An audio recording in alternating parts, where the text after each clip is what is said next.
from a peaceful conflict resolution perspective, there may have been other ways to deal with Greedo. So I'm interested to hear what everybody else has to say.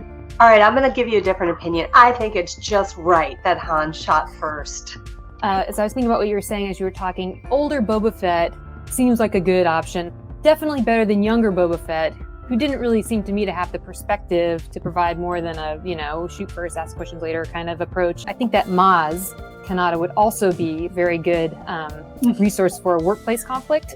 And so the only way he could see to resolve this issue was a duel. He was on autopilot.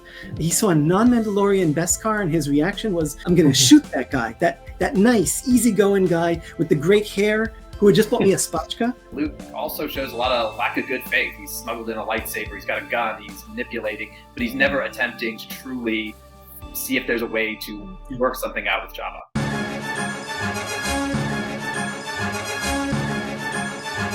I wouldn't want Leia to be my representative. She's part of the Rebel Alliance and a traitor.